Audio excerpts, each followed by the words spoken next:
중증 신체 장애를 가진 20대 청년이 9급에 이어 7급 공무원 시험까지 합격했습니다. 10년 전 교통사고로 전신마비 판정을 받았지만 1년 만에 공무원 시험을 2번이나 합격한 것입니다. 합격이 끝이 아니라 또 다른 시작이라는 김동현 씨를 사건 현장에서 만나봅니다.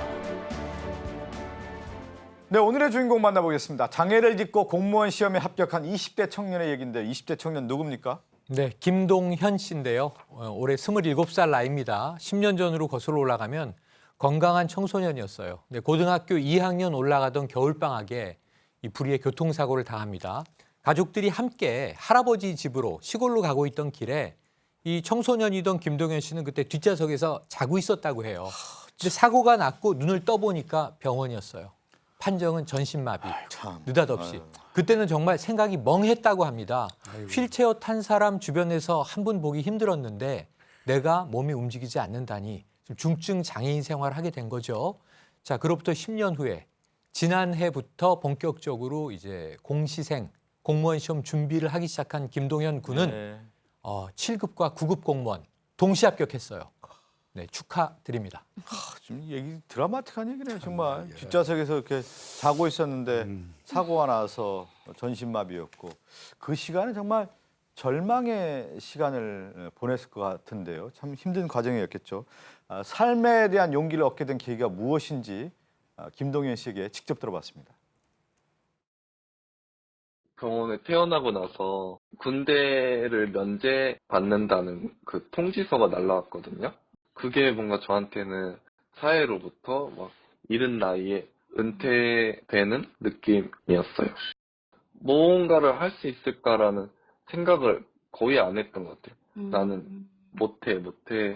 그냥 체념한 상태로 많이 지냈어요. 그런 후에 여러 계기가 있었는데 어떻게 인생을 살 것인가라는 책이 있거든요. 근데 거기에서 사람은 절망의 구렁텅이에 빠지더라도 혼자 헤어나올 수 있어야 한다. 그런 문장이 있었어요. 근데 그게 눈 앞에서 바로 저한테 얘기하는 것처럼 느껴졌거든요. 저한테는. 그래서 나도 이런 내 삶을 바꾸고 싶고 내 삶을 책임지자. 그 절망의 시간을 보내다가 그 책을 딱 접했는데 누구나 사실 이제 삶에 어떤 구렁텅이가 있지 않습니까? 그 구렁텅이를 빠져나와야 되는데 그 혼자서 빠져나와야 된다는 그 글귀를 읽고 어떤 새로운 결심을 하는 계기가 됐다고 하는군요. 병원에서도 상당히 오래 있었던 것 같습니다. 병원에 있을 때는 뭐 물리치료, 전기치료, 통증치료 그거 하고 나면 하루 다 가고 서서히 이제 병원 생활에 젖어들고 다른 거 생각할 겨를도 없이 흘러갔던 게 1년 7개월입니다. 그리고 난 다음에 이제 퇴원해가지고 그냥 망연자실이 있는 상태에서 아마 자극을 준 게 징집이 면제됐습니다 하는 그 통지서였던 것 같습니다. 그걸 받는 순간 대한민국 남자라면 누구나 다 가는 군대에 나는 빠지는구나. 나는 해당되지 않는 아마 엄청난 절망감으로 다가왔을 거예요. 그러다가 이제 아까 그 얘기했던 그 책을 보게 되는 거죠. 어떻게 인생을 살 것인가. 그 안에 있는 내용이 사람은 절망의 구렁텅이에 빠지더라도 혼자 빠져나와야 한다. 혼자서 빠져나와야 한다. 아마 그게 굉장히 와서 마음에 박힌 모양입니다. 그래서 용기를 내가지고 세상과 마주하기로 마음을 먹었다는 겁니다. 그래서 내 모습이 어떻든 나는 내가 하고 싶은 그 일을 찾아서 끝까지 가자. 이런 마음으로 시작을 했답니다. 자, 이렇게 이제 결심을 하고 취업, 이제 직업을 가져야겠다는 생각을 했는데요.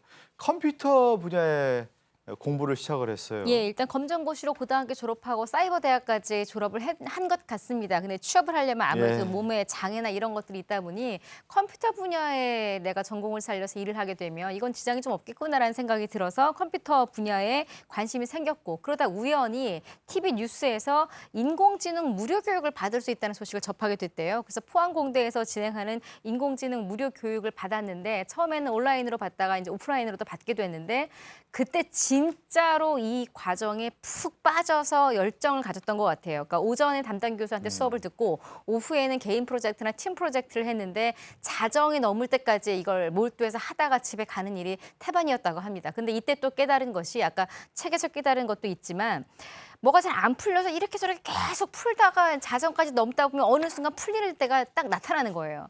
그래서 이때 또 자신의 인생으로 돌아와서 깨달음을 얻은 게 뭔가 시간이 오래 걸리더라도 계속 해내면 해낼 수 있구나. 이런 자신감과 또 깨달음을 얻으셨습니다. 네, 지금 말씀드린 것처럼 이제 김동현 씨는 이제 컴퓨터 분야로 취업을 준비하다가 공무원 시험을 준비를 하게 됩니다. 그래서 합격을 하게 됐는데요. 공무원 시험을 준비하게 된 이유는 또 무엇인지 들어봤습니다. 제가 인공지능 교육을 받을 후에 프로그래머에 대한 관심이 많았거든요. 그래서 찾던 중에 장애인을 대상으로 교육을 시켜주고 잘하면 인턴 기회도 가질 수 있다라는 프로그램에 지원을 했어요. 근데 직접 가보니까 휠체어를 타고 있다, 보조기기 같은 거를 착용하는데 도움이 필요하다, 그런 거를 자꾸 면접에서 물어보시더라고요. 나중에 결과가 통보를 왔는데 결국에는 안 된다는 거예요. 그래서 굉장히 막 절망이 컸고, 그러면 나는 뭘 해야 될까? 그러는 찰나에 공시는 필기시험하고 면접시험만 보면 제가 일을 할 수 있는 곳이니까 공정한 시험이라고 생각을 했어요. 국어부를 합격했다는 문자 받고 확인하면서 그냥 너무 기뻤고, 내가 생각했던 게 그렇게 허망한 게 아니었구나. 7급도 한번 해보자. 안 하면 나중에 되게 후회할 것 같았어요. 우리나라 하나의 어떤 현실이에요. 저렇게 그 컴퓨터 분야로서 일을 해보고 싶었는데 취업자 좌절을 겪게 되고요. 다시 이제 공무원 시험을 합격해야 한다는데 그 과정도 참 쉽지 않았겠어요. 그렇습니다. 쉽지 않았습니다. 2018년부터 공무원 시험 준비를 시작했는데요. 너무 힘들어서 이제 좀 회피하고 싶은 생각도 들었다. 하지만 이제 강하게 마음을 먹고 이제 인터넷으로 이제 강의를 들으면서 준비를 했는데요.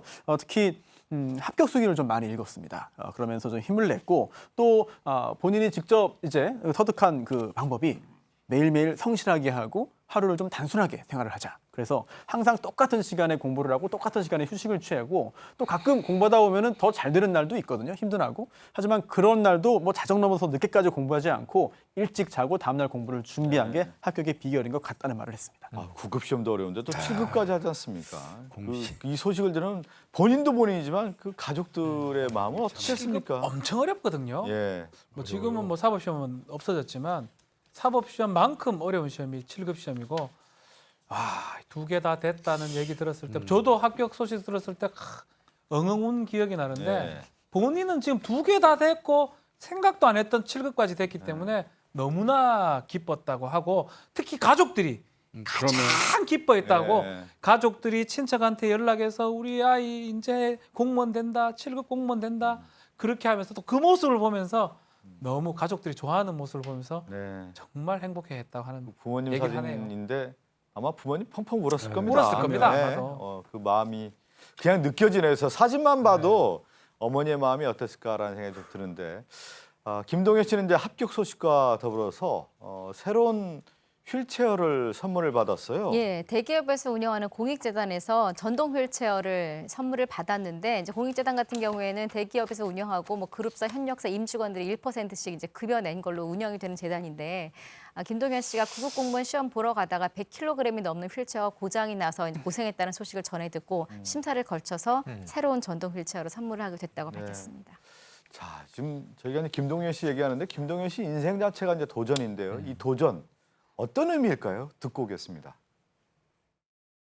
공동체에 속하지 못하거나 못할 것이라고 생각이 들면 인간은 약해지고 우울해지는 감정이 생긴다고 하더라고요. 저도 그 시절에는 그랬던 것 같아요. 그래서 개개인의 특성을 인정해주고 공동체를 위한 일에 참여할 수 있는 일대를 키우고 싶은 사회를 만들고 싶어요.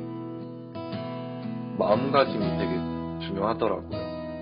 그래, 나는 못하는 것도 많아. 근데 할 수 있는 것도 많다고 생각을 하니까 그러면 어떻게 해야 될까? 그런 방법을 찾게 되고, 그런 마음가짐이 저한테는 굉장히 도움이 많이 됐거든요. 다른 분들에게도 할 수 있으면 그런 방법을 찾을 수 있을 것 같아요.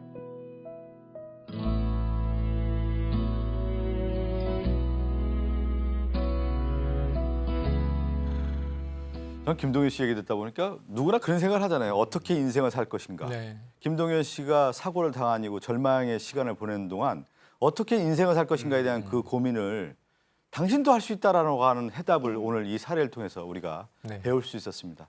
이 얘기를 끝으로 오늘 인사를 나누겠습니다.